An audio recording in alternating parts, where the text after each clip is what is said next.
There we go. Why is it negative? Oh, well. Here we go. Welcome, June 20th, downtown Madison, Kiwanis. We'll start with the pledge. Flags in the back. I pledge allegiance to the flag of the United States of America and to the republic for which it stands, one nation, under God, indivisible, with liberty and justice for all.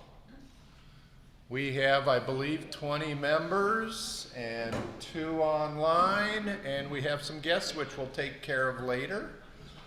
But I believe, Jim, are you doing the introduction? I am. Jim Patch will introduce our speaker, and we'll go from there. People are getting tired of seeing me. You notice everybody sitting in the rear of the room? What's that? Yeah, in the rear of the room. Did you hear me? Yeah, I can hear you. I have either allergies or a cold, so my ears are all plugged up. No, I was tested. I gave myself a test, and I was negative. All right, I would like to introduce to you Heather Walker. I knew Heather Walker for years, actually, as a professional because she worked at O'Connell Pharmacy in Sun Prairie. And when we lived in Sun Prairie, we went to O'Connell's for 40 years.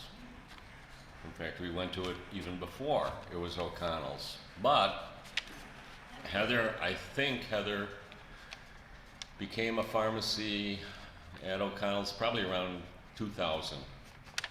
And so from then on, Heather was the one that waited on me when we were getting our drugs. Yes, and that's a story that's coming in later. Heather Walker was born and raised in Wisconsin, specifically Racine. And yeah, we've already had the Kenosha-Racine discussion. And she graduated with a pharmacy degree from Drake University in Des Moines. And apparently she worked in Arizona and Iowa before coming back to Wisconsin. And like I said, she worked at O'Connell Pharmacy for about 18 years. And then O'Connell, by the way, I'll give you a little background here. O'Connell Pharmacy is what I call a mom and pop organization. And Walmart and all the big box companies are just killing the mom and pop places. So unfortunately, Heather was laid off in 2018, but she managed to find another position with Hometown Pharmacy in Wanakee. And the story that what Ed Young was referring to is when I retired, I became a drug runner for O'Connell Pharmacy. And meaning that I was one of many people that helped deliver drugs to nursing homes and assisted living and care facilities, and as well as individuals. And so they had quite an operation. So I was a drug runner there part-time for probably about 8 years after I retired. And so that's from professional to colleague. That's how it evolved with Heather. So please welcome Heather Walker, pharmacist extraordinaire. Oh, Jim, you're not done yet. You're not done yet. You invited me, but I'm giving you a job. Can you hand out? Oh, sure. One to everybody? Oh, sure. Well, thank you to Jim Patch. I'm going to stand a little far away from this so that I don't want to blow out any eardrums. Is this good? We're all deaf. Okay. All right. This good? Everybody okay? Yeah. All right. So thank you, Jim, for inviting me to come talk. I used to do a lot of talks, and with the pandemic, nobody was getting together, nobody was doing talks, so this is my first talk in front of a bunch of people for a while, so bear with me. But so my goal today is to give you the necessary tools to be able to get some good sleep. I just hope that you can stay awake through the end of the talk. I'm going to start out with a quiz. True or false? People need less sleep as they get older. True or false? It is false. It is a myth that people need less sleep as they get older, but approximately 50% of people over the age of 55 have trouble sleeping. So because so many people have trouble sleeping, there's kind of this myth that we don't need sleep, but we actually do.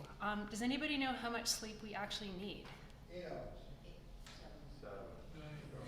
So according to the National Sleep Foundation guidelines, adults need between 7 and 8 hours of sleep a night. Yep. So Is that consistent? ideally, yeah, ideally, So 2 hours, 2 hours, 2 hours, 2 hours doesn't do it. not necessarily, exactly. Who here got less than 7 hours of sleep last night? Okay, the rest of you, you're dismissed. You don't need to hear what I'm going to say. Right? Okay, so we know sleep is important, right? What kind of risks are there if we don't get enough sleep? Any suggestions? Fall asleep in the morning. Yes, daytime sleepiness, definitely a risk if you're not getting a good night's sleep. And someone said cognitive impairment, yep, absolutely. Any others you can think of? Dementia. Dementia, absolutely. How about risk of falling? You know, if you're kind of sleepy, if you're kind of groggy, you might be a little unsteady. Depression is a possibility if you're not getting sleep. Sleep is where our brain kind of restores itself. They can't hear back there. Is this better? Yeah. Okay. So depression, obesity, not sleeping well can increase your cardiovascular risk. So lots of different reasons. It can also impair your immune system. So lots of different reasons why sleep is important for us to get. But why is it harder for us to get sleep as we get older? Anybody have stress? Okay. Anything else? Aches and pains. What's that? Aches and pains. Aches and pains, pain, definitely. Being more sedentary. Yes, not getting enough exercise, definitely. How about midnight trips to the bathroom? Nobody does that. I know, right? 3:30 or 4:30 or. Exactly. How about hot flashes? We wake up and we can't go back to sleep. You're one of the lucky ones. What about caffeine, nicotine, and alcohol? So good stuff, exactly. But not conducive to a good night's sleep. So caffeine and nicotine are both stimulants. They wake us up. And alcohol, it's a depressant, and so you might feel tired, you might sleep, but it's not that good, restful quality sleep that we need. Also, medication can sometimes keep us awake at night. So sometimes water pills can keep us awake if we're taking them too close to bedtime. Some blood pressure medication can keep us awake at night. And also sometimes some antidepressant medication can keep us awake, which it's a terrible thing because we're depressed because we're not sleeping, and then we take an antidepressant that keeps us awake, so it's this cycle. You mentioned pain. How about anxiety? Stress, yep. Restless leg syndrome, yeah. Alzheimer's. With Alzheimer's disease, our sleep-wake cycle tends to get reversed, and so we sleep a lot during the day and we're up at night, and so there's this nighttime wandering with Alzheimer's patients, which is keeping them from sleeping, but also is keeping their spouse, their caregivers, their family that lives with them, it's keeping them up at night too. Reflux can also irritate us if we're getting that like refluxing at night syndrome. And then underlying sleep disorders like sleep apnea, needing a CPAP machine, circadian rhythm disorders where your brain just doesn't go to sleep at the right time. So there's a couple different kinds of insomnia. There's both acute and chronic. And acute insomnia is something that lasts usually less than 3 months and is most often associated with some sort of event. So it could be a death in the family, it could be you're moving, a new job, whatever, some big thing that is stressing you out and is preventing you from getting a good night's sleep. For most people, this will resolve on its own as you're coping with what's going on and kind of getting used to the new situation. Most people will get over that. Chronic insomnia, though, is trouble or falling or staying asleep more than 3 times a week for more than 3 months. That can be caused by a stressful event that just continues, can be caused by poor sleep hygiene. We'll talk about that in a little bit. Mental health disorders. It can be caused by pain. Could be neurological problems like Alzheimer's or Parkinson's. Chronic insomnia best is treated with cognitive behavioral therapy, and we'll talk about that a little bit too. So what can we do about insomnia and not sleeping well? Any suggestions? Drugs, exactly. They are effective and they work very quickly. Ideally, we want to fix the underlying problem. So if there's pain involved, if there's anxiety, restless leg, whatever, sleep apnea, we want to try to fix that so that we sleep the way we're supposed to. And a lot of what I'm going to talk about today is going to be those underlying causes and how we can work on those. I also will say that rarely does one intervention fix the problem. It's usually a combination of things, and it may take some time. So 4 different things that we can use to help us sleep. 1 are the non-drug options, 2 prescription medication, over-the-counter medication, and supplements. So as far as non-drug options, the handout that I passed out is things to help people sleep. It works with sleep hygiene. And sleep hygiene is just a fancy way of saying good sleep habits. So there's a whole bunch of them. When we are trying to sleep, when we're looking at like the sleep versus the wake cycles, there are things that we can do to make us sleepy and things we can do to keep us awake. If we're trying to sleep, we want to do more of the sleep things and fewer of the wake things, stack the deck in that sleep favor. And so that list of things on that good sleep habits are all trying to stack the deck in our favor to help us sleep. If I could pick a few that are probably the most important, I would say being consistent about what time you get up and go to bed. It is important. If you're getting up early throughout the week and then on the weekends you're getting up much later, or if your sleep cycle's all over the place, it's really hard for your brain to get into a good habit to sleep. And more than an hour difference, hour earlier, hour later, more than that, your body actually can experience jet lag. So being consistent, removing TV, smartphones, computers, all that kind of stuff from the bedroom, trying not to look at that stuff too close to bedtime is important, and avoiding things that have blue light in them. Anybody know why the blue light is important? Blue light special. Blue light special. Exactly. It's not special when we're trying to go to sleep.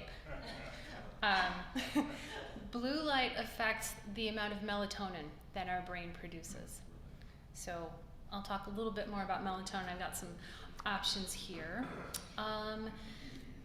Cognitive behavioral therapy. So it targets both the quality and the quantity of sleep, and it basically focuses on establishing a consistent sleep routine, doing that sleep hygiene, and then also relaxation training.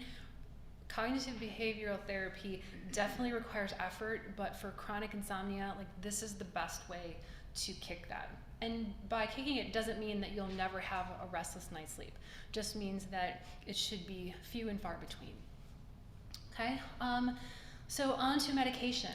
Prescription medication, not necessarily intended for long-term use, but because things like sleep hygiene and cognitive behavioral therapy, they can take a while to work. They can sometimes take up to 6 weeks to work.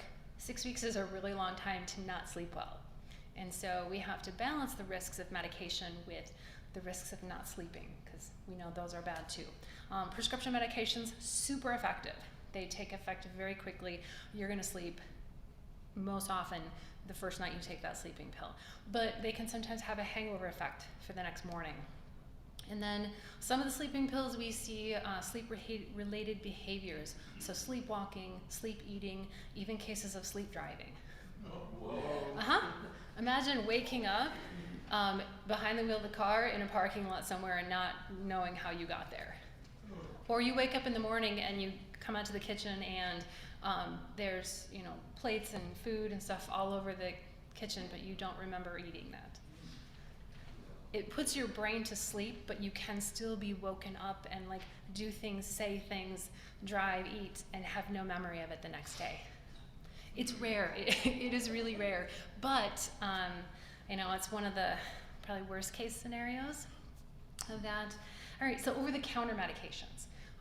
With over-the-counter sleep aids, we're really limited to just antihistamines. So things like diphenhydramine, which is Benadryl, doxylamine, which is what you find in Unisom or NyQuil. Doxylamine is the reason when you take NyQuil, you are out.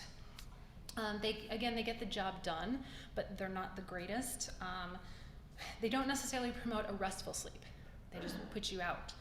And they have side effects like dry mouth, dry eyes, but more concerningly, they're not safe or super safe for older people because they can increase the risk of cognitive impairment. And that risk is not necessarily reversible. So if you're taking it once in a while for allergies, if you're taking it once in a while for sleep, that's not terrible. If you're taking it every night for sleep or every day for allergies, maybe there are some other options that might be safer for you. All right, which leaves us with supplements. How many here take supplements? Vitamins, minerals, herbal products, all that kind of stuff. Yeah, okay. Couple important points to note about supplements. Make sure that wherever you're getting your supplements, make sure you're buying reputable products. There was a study done 5 or 6 years ago that a lot of supplements on the market, what's listed on the label is not always in there or not in there at the quantities it says. And sometimes when they studied them, they found things in there that wasn't on the label. So if you are buying supplements, make sure that it is a good, reputable company. And then also make sure, either with your pharmacist, with your doctor, that there's no drug interactions. Because even though supplements tend to be a little safer than prescription medication sometimes, we can still see drug interactions and other problems. So just making sure that all of that lines up with what you're taking. So the first supplement we'll talk about is melatonin. How many people take melatonin already? I tried it. Didn't work. Didn't work? Okay. Didn't work? Okay. Going back to what I said earlier, rarely will one thing work. So sometimes combining melatonin with other sleep aids might work. Probably not that. Melatonin is something that's made by our brains. It is the cue that tells us it's time to go to sleep. And so this can be useful for resetting our circadian rhythm. So if we have jet lag, if we are like shift workers working third shift, melatonin can be helpful with that. It's also an anti-inflammatory and an antioxidant, which is helpful too. But as we get older, melatonin secretion declines. So taking a supplement may help us fall asleep faster, also may keep us asleep up to 30 minutes longer than if you're not using it. And other benefits of melatonin can include a lower risk of macular degeneration, alleviating symptoms of reflux, reducing symptoms of tinnitus, and also migraine frequency and severity, and that has to do with those anti-inflammatory and antioxidant properties. Magnesium is the next one that can be useful. Anybody take magnesium as a supplement? You do. Good. So magnesium is a mineral. Magnesium is involved in over 600 different reactions in the body. And about 50% of Americans are not getting enough magnesium from our diet. We can get it from nuts, seeds, leafy greens like spinach and kale, whole grains. Those are really good sources of it. Magnesium, so our nervous system has two switches. There's the on switch and the off switch. The on switch gets us going. The off switch helps us calm down. Magnesium helps to activate that off switch, which is why it helps to relax, calm. It can help to lower blood pressure because it's relaxing our whole body. Magnesium, if you're deficient, can promote both sleep quality and quantity. So it can really help us sleep a lot better. Has other benefits, can help with anxiety and depression because it's helped to relax and calm us. Is part of bone health, can help reduce the frequency of migraines. Basically, if someone asks me if they're not sleeping well, and we kind of go through the normal questions, magnesium is an easy one to try because it is, most of us are deficient, or about half of us are deficient, and it's a real easy thing to try and see if it helps. Let's see. It does have some interactions though. Magnesium can interact with certain antibiotics because it can bind to them and keep them from working. And it can affect blood pressure medication and some anxiety medication because magnesium can have some of those properties and potentially relax things too much.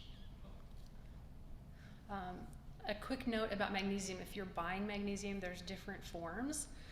I would say magnesium oxide is probably not the best form to buy. Magnesium oxide is not super well absorbed. And anybody people know what milk of magnesia is for? Constipation.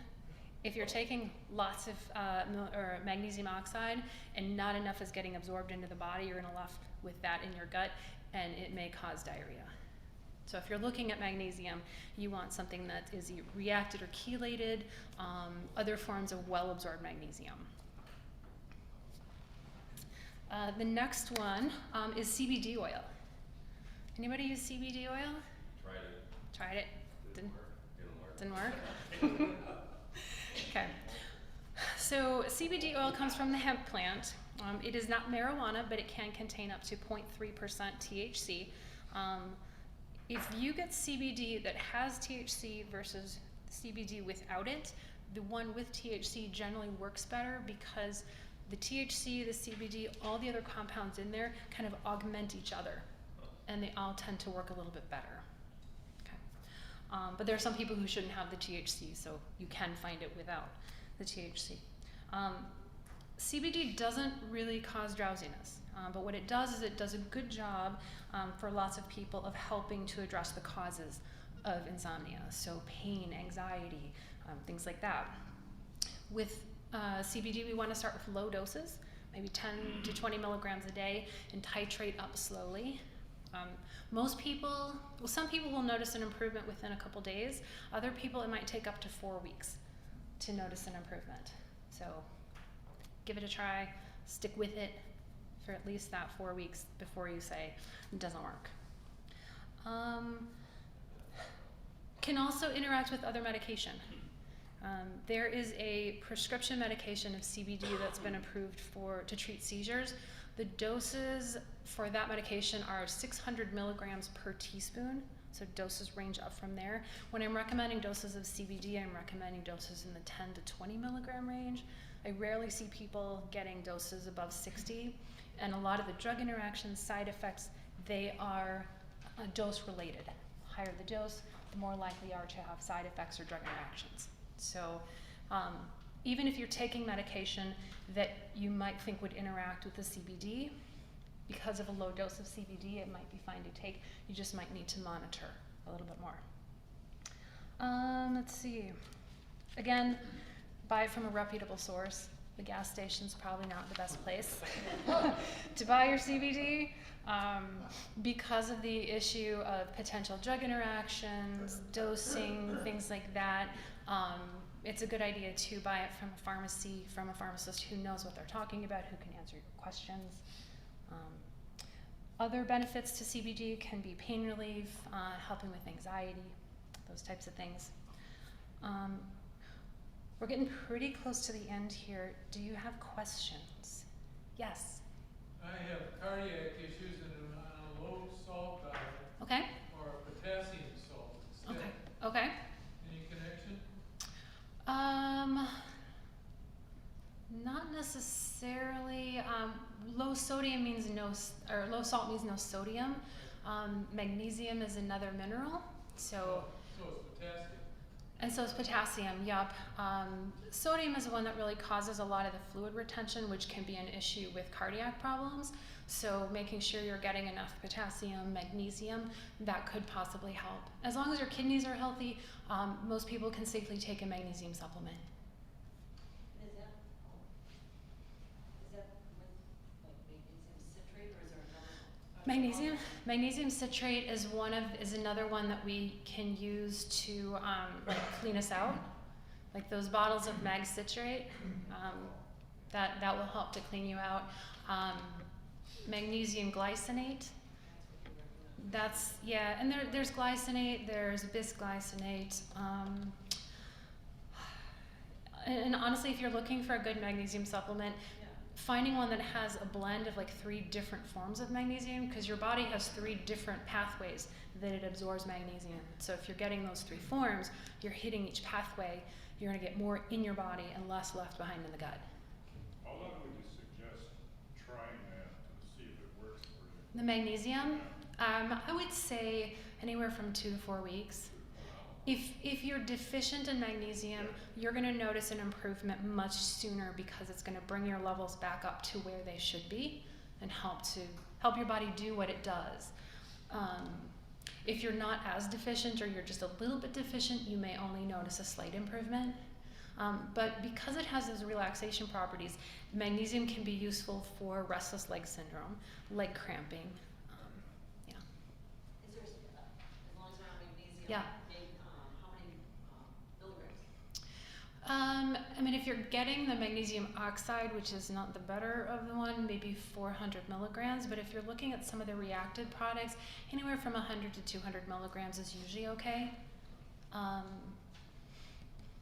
to think, the one that I take has, I want to say it's 120 something per capsule, and I do 1 or 2 depending on if like leg cramps are bothering me or. What do you take? It is made by Evolve. It's a brand that you can get at Hometown, and there's a coupon on the back of the flyer that I sent out that can be used on any of those products. Yes. Most of us would like to be sharper because we're not as sharp as we should be. Mm-hmm. And then Papers out, Tom. then there's this ad on TV for generally older folks. Oh, I really improved my acuity and my ability to, I could even do math quicker. Mm-hmm. What's with that supplement? Some What of is the name of it? Prevagen. Yeah, Prevagen is Studies. no good studies, and I think the company that makes it is being sued right now for claims that were not accurate. Okay. One of the issues with Prevagen is that it's a large molecule, and large molecules are not well absorbed through our gut.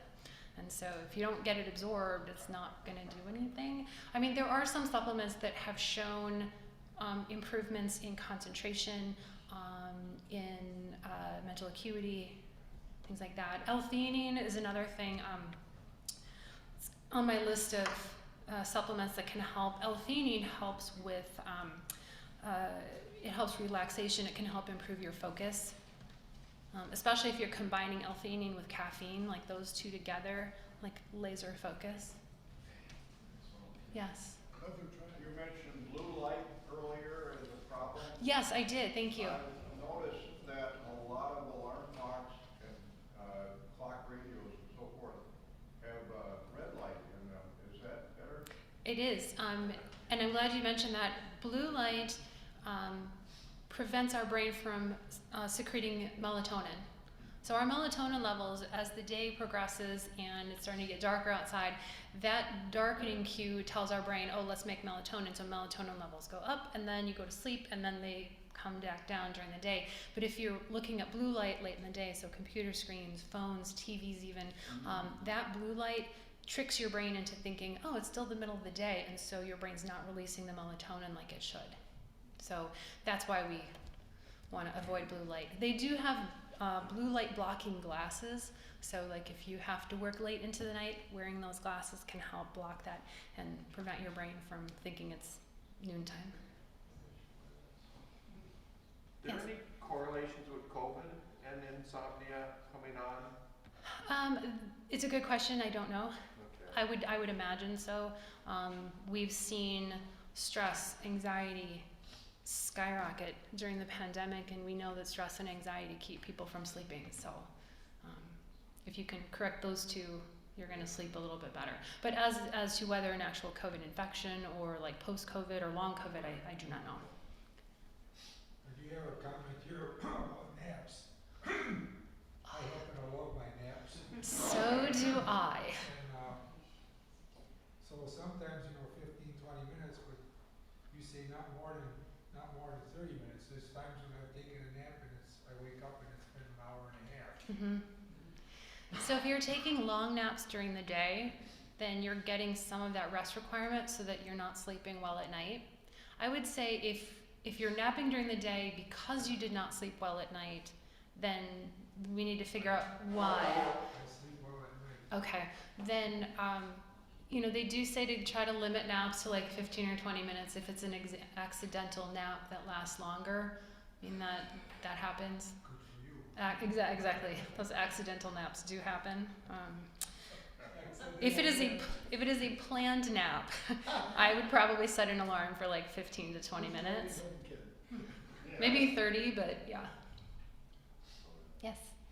If you talk about magnesium and melatonin as helping you fall asleep, what if you fall asleep quite nicely, but you keep waking up during the night? Do these have any effect on that? So the melatonin, let's see. Melatonin can actually help you stay asleep too. It can increase your sleep time by about 30 minutes.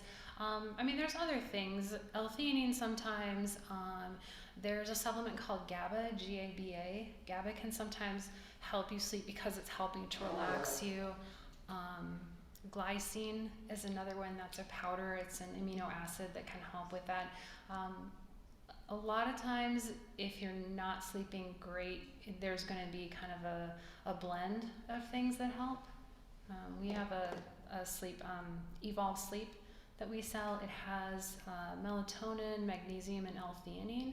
It's a combination of those three, and those all kind of work together to help you fall asleep and keep you asleep.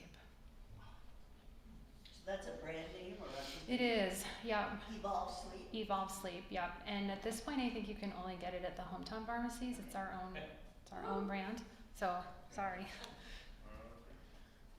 I never struggled with sleep until I retired. And it got so bad it was 5 a.m., 6 a.m. before I was falling asleep. So I tried all of these supplements for months. I'm now on trazodone, low-level trazodone, which is an antidepressant. And that's worked. Yes. But I'm worried about long-term usage of it, since it is a prescription. It is a prescription. They say it's not addictive. It's not addictive. There's really not a lot of long-term risks with trazodone, but what we see with sleep aids is that eventually the dose you're on is no longer working, and so then your dose gets bumped up and bumped up and bumped up.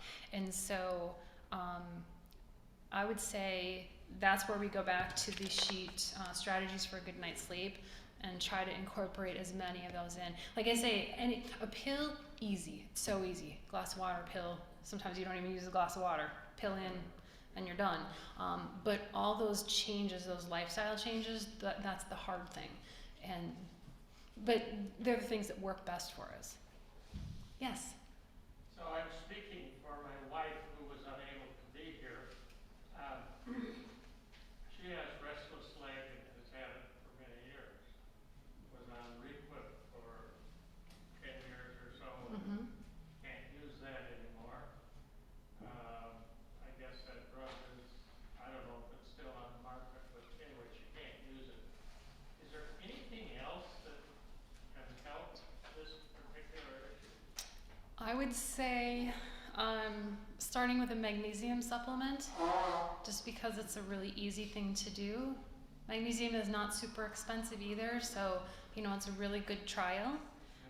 There are some other prescription medications that we see used for restless legs, but yeah, I would say that Requip is probably the most common one that we see. There's another one like it, not used as often, but it basically works the same way. So if she's not able to use Requip, she probably wouldn't be able to use that one either.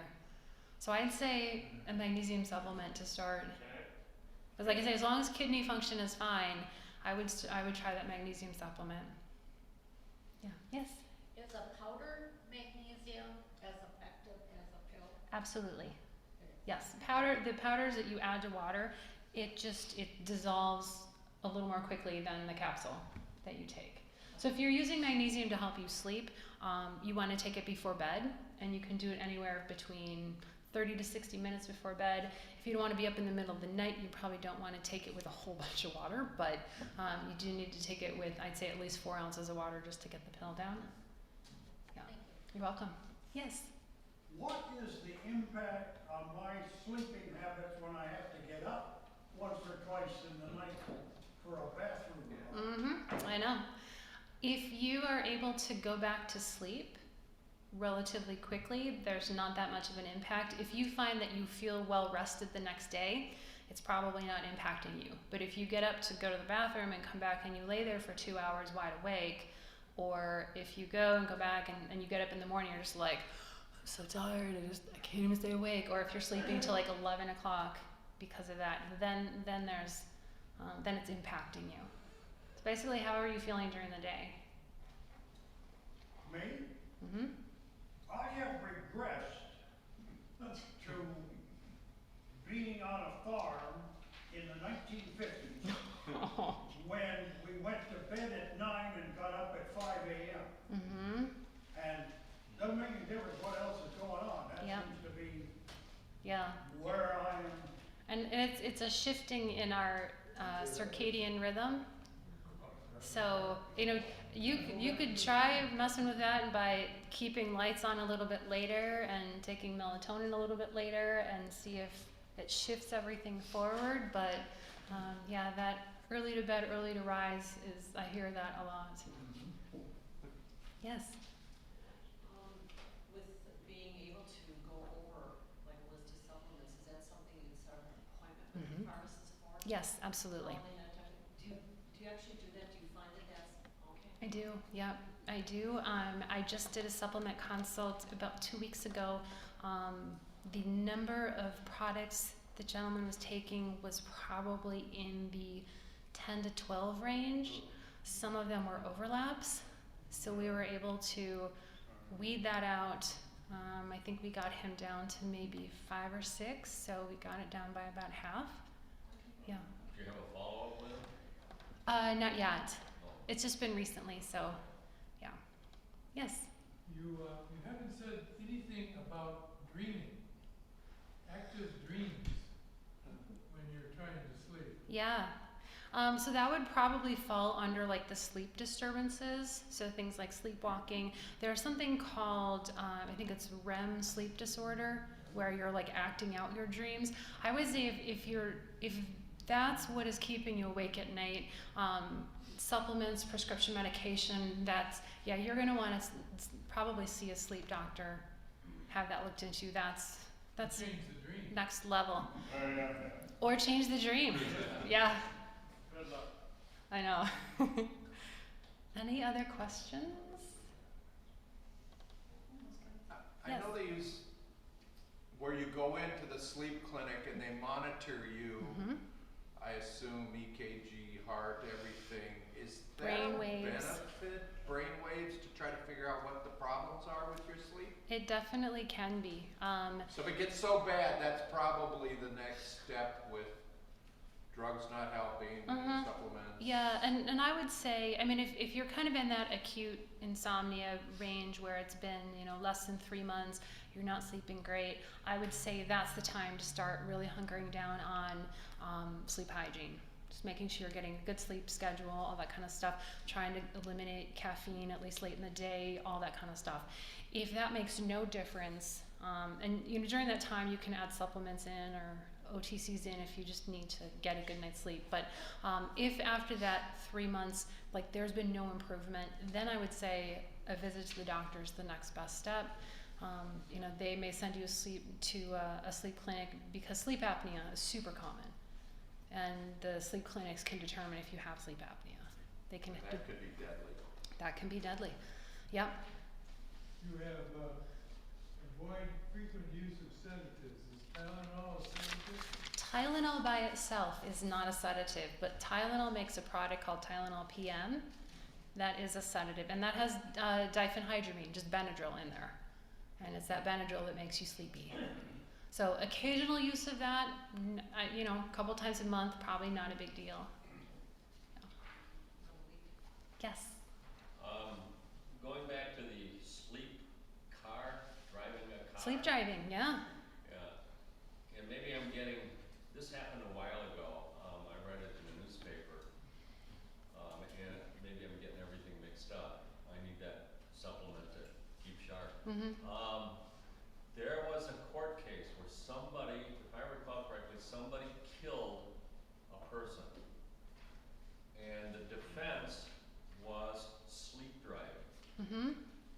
I don't recall that specific case, but I mean, imagine if you're not awake, and so many things we do on autopilot. Like, how many times have you left somewhere and gotten home and like, I don't really remember the whole drive home because you're preoccupied, your body, and you just know what to do. You know, it's the same thing. You're in the middle of the night, you know how to drive because you've been doing it for so long, but yeah, your brain's not awake. So like any number of terrible things can happen to somebody else, to you. You could crash. Yeah. One more question here. You've given us a number of options. Yes. Where do you start? When you say somebody walking in and saying, you know, I have some sleep issues at night, where do I start? My first questions are like, what are your sleep habits? How often are you drinking caffeine? Do you smoke? You know, do you take nap? Like all that. So I'm going to go through that. Maybe take a quick look at their medication list to make sure that there's no meds that are keeping them up at night. And then magnesium is usually where I start. Melatonin by itself, I have not found works really well. But melatonin in combination with other things, because they all work in kind of different ways,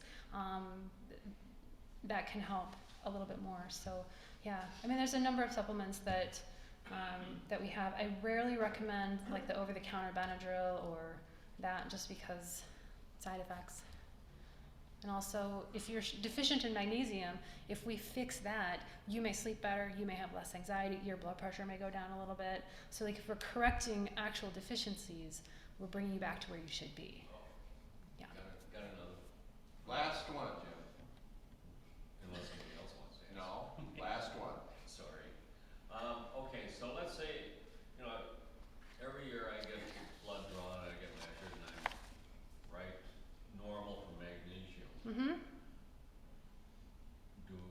Would it help to take more?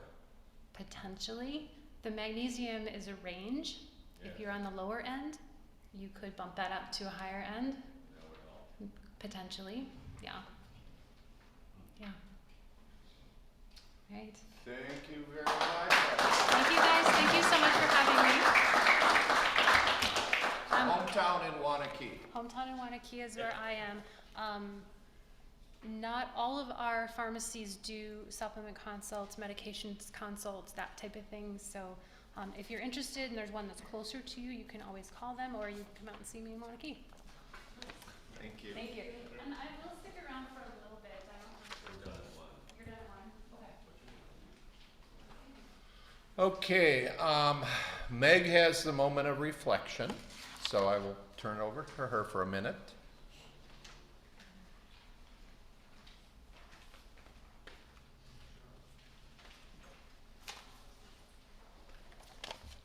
So yesterday I was sort of contemplating what I was going to talk about for today's moment of reflection. Did it keep you up at night tonight? Pardon? Did it keep you up last night? No, I slept like a log last night. But, one thing that struck me as I was sitting out in the middle of the garden was that the summer was passing by pretty quickly. And then it struck me, the solstice was coming up. And the summer solstice, while the summer solstice traditionally sets off the official start of summer in the normal hemisphere, it also means that we're at that apex, and we'll be starting to slip into the colder weather months, which just isn't, as much as I like hockey, I'm not sure I love cold winters anymore.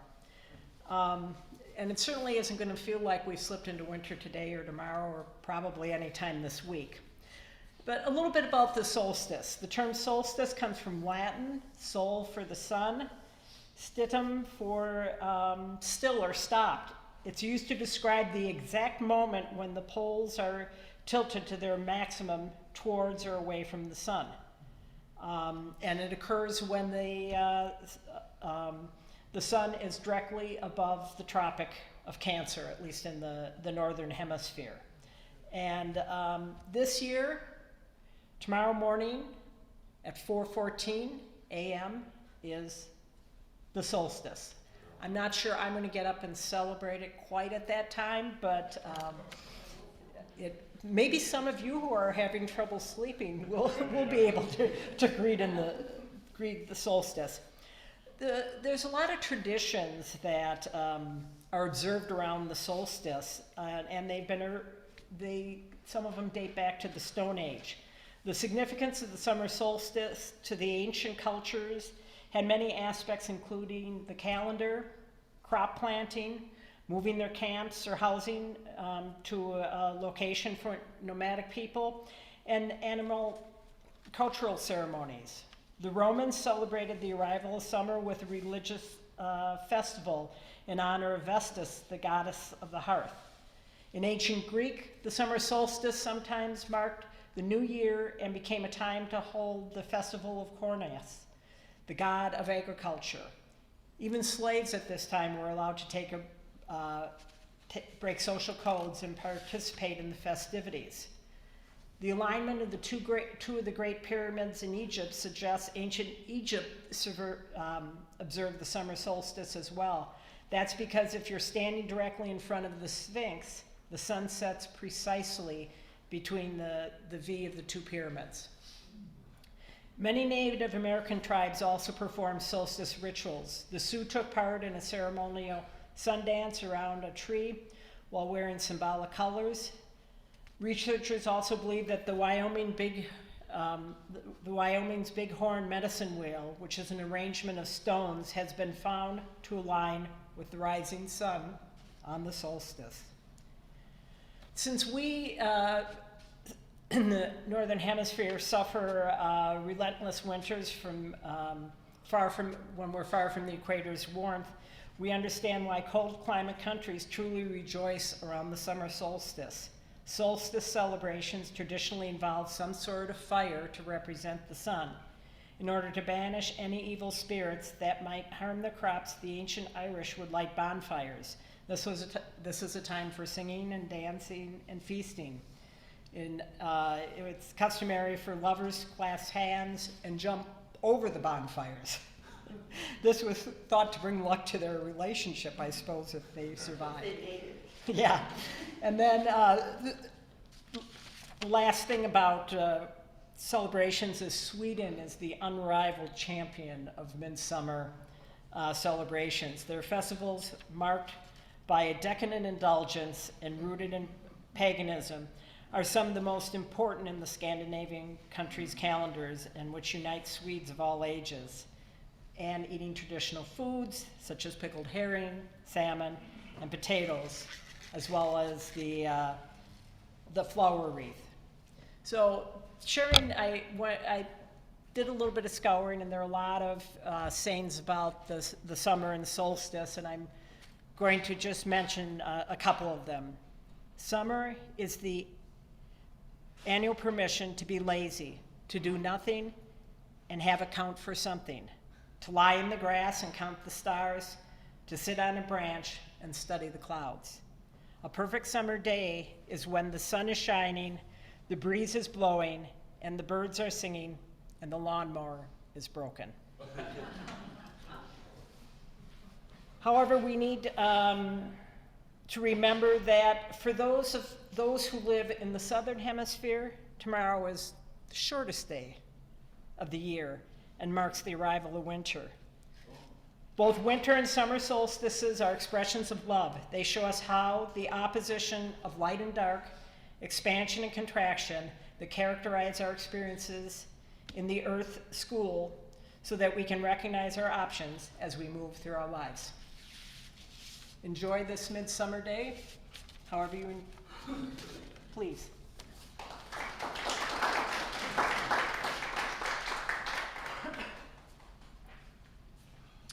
Thank you, Meg. Okay, a couple of announcements from me. On your table is a sheet that we would like you to fill out if you can join us for our picnic this coming Thursday. We're at Lake Farms Park, shelter number 3, which I believe is where we've been the last year. Dick would like to know how many are attending, that type of thing. So please fill this out and you can leave it on this table and I'll communicate with Dick. Dick had a conflict with Wisconsin Youth Symphony Orchestra Board. They have their annual meeting today. He's going to try and make it back, but and he was hopeful that a board meeting doesn't run long, which I think is a fallacy that it ever does. So futile. Yeah, that's a good F word. He may get back for our board meeting, which I'll remind you is right after this one at 1 o'clock. If you have interest in staying, you can, and board members, please do stay. Let's see, I know somebody had an announcement and I already forgot who it was. Jerry, blood drive.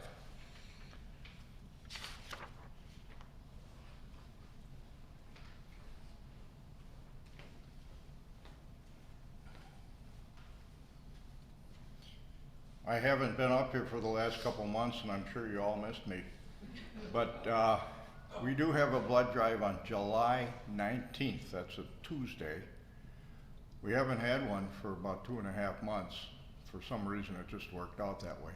Department of Revenue, a lot of you people have worked on that blood drive.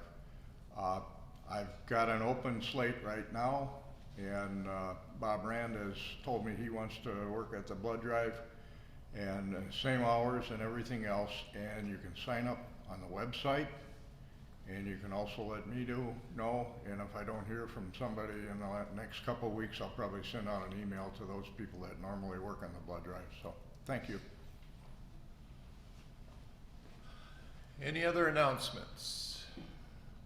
I'll just go over the schedule. Next week we're going to hear about John Philip Sousa and our Middleton High School teacher, music guy. I'll be here to play music for us. The following Monday is a holiday, July 4th, so we will not be meeting. The other Julys that we have are, the International Committee has been funding the Canyon Scholars for a number of years. It's a program in Mexico that we're going to hear about on July 11th. And mark July 18th on your calendar because we will have the Dane County Executive, Joe Parisi, in. Thank you, Jim, for arranging that. We can ask all about the future of Dane County. I don't know if Dick told you, but we're also inviting the gal who heads development at Aldo Leopold Center, which we help fund scholarships, and she might give a 3 or 4 minute presentation at the end. I mean, after Parisi's done. Yeah, Dick mentioned that. So the development director at Aldo Leopold. Let's see, what else did I share this week? Committee budgets again, we're keep harping on that. Meg needs to get those in and organized. We'll talk about it at the board meeting today.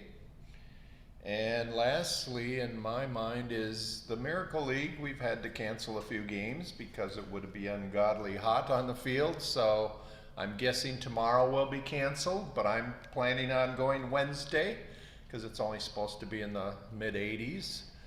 Please come out and join us sometime. The games go through July, so it's about a 7-week season. Games are at 5:45 and 7 o'clock at Bakken Field, which is in Cottage Grove. The Miracle League is running the concession stand, and we get proceeds from it. So the Miracle League benefits by you buying popcorn or hot dogs. Do they have hot dogs? They have hot dogs for $2. $2 hot dogs, sodas, all kinds of good things, and just come out and watch the kids have fun. Any other announcements? Wow, I got 5 minutes on my ledger in the sky for length of meeting. Okay, Tom. Oh, our guests. I'm sorry, I forgot to have introductions of the guests. I'm looking at Ken. I'd like to introduce Terry and Chuck Raybush, our next door neighbors. They're retired dentist and mom and pop shop, dentist shop in neighbors for what, 5.5, 6 years now. Welcome, welcome. And he said it seems longer. Seems like forever. And, my sleep partner. Hey, I do have a piece of advice. My anniversary's coming up soon. It's like 38 years, but for the last 5 or so, we've slept in separate rooms because of our sleep habits or bad sleep habits, and it helps to zero in on one person only, yourself, regarding sleep. So next time you see Karen when she's here, just ask her how she's sleeping, because she has problems also downstairs. Okay, I will call the meeting at that point, and we'll convene the board meeting. Thank you very much.